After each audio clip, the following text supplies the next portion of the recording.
So ಇದೆಲ್ಲದರ ಕಿಡಿ ಹೊತ್ತಿಸಿದ್ದು B R Patil ಅವರು. ಇವತ್ತು ಸುರ್ಜೇವಾಲಾ ಅವ್ರನ್ನ ಕರೆಸ್ಬಿಟ್ಟು 35 ನಿಮಿಷ ಮಾತನಾಡಿದ್ದಾರೆ. ಅವರೆಲ್ಲ ಚಾರ್ಜ್ ಶೀಟನ್ನು ಇಟ್ಟು ಬಂದಿದ್ದಾರಂತೆ. ಹೇಳೋದೆಲ್ಲ ನಾನು ಹೇಳಿ ಬಂದಿದ್ದೀನಿ ಅಂತ ಹೇಳ್ತಿದ್ದಾರೆ.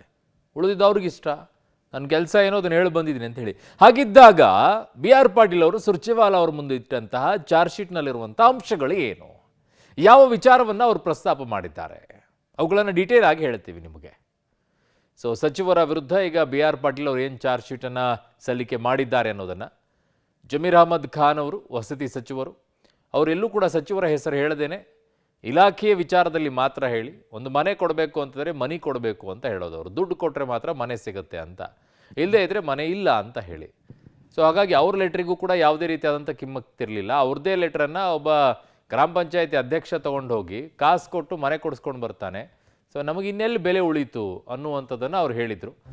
ಸೊ ವಸತಿ ಇಲಾಖೆಯಲ್ಲಿ ಮನೆ ಕೊಟ್ಟರೆ ಮನೆ ಆರೋಪ ಸತ್ಯ, ನಾನು ಈ ವಿಚಾರದಲ್ಲಿ ಸತ್ಯ, ಆಡಿಯೋದಲ್ಲಿ ಹೇಳಿರೋದೆಲ್ಲ ಸತ್ಯ ಅನ್ನುವಂಥದ್ದನ್ನು ಮತ್ತೊಮ್ಮೆ ಪುನರುಚ್ಚರಿಸಿದ್ದಾರೆ ಬಿ ಆರ್ ಪಾಟೀಲ್ ಅವರು.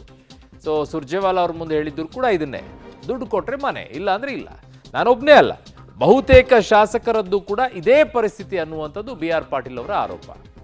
ಸಚಿವರ ಕಚೇರಿಯಿಂದ ಬ್ರೋಕರ್ಸ್ ಫಂಡ್ ಹಾಕಿಸಿಕೊಂಡು ಬರ್ತಾ ಇದ್ದಾರೆ.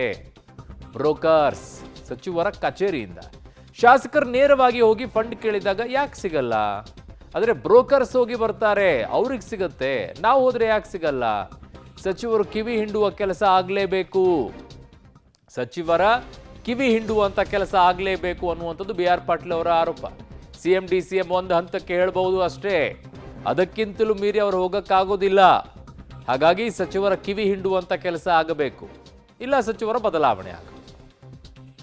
ಹೈಕಮಾಂಡ್ ನೇರವಾಗಿ ಸಚಿವರ ಕಿವಿ ಹಿಂಡೋದೇ ಒಳಿತು ಅನ್ನುವಂಥದ್ದು ಬಿ ಆರ್ ಪಾಟೀಲ್ ಅವರ ಚಾರ್ಜ್ ಶೀಟ್ನಲ್ಲಿರುವಂತಹ ಅಂಶ.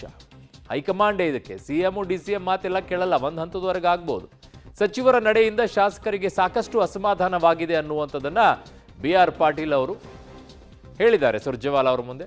ಹೈಕಮಾಂಡೇ ಮಧ್ಯಪ್ರವೇಶ ಮಾಡಬೇಕು, ಕೂಡಲೇ ಪರಿಹಾರವನ್ನು ಒದಗಿಸಬೇಕು ಅಂತ ಹೇಳಿದ್ದಾರೆ.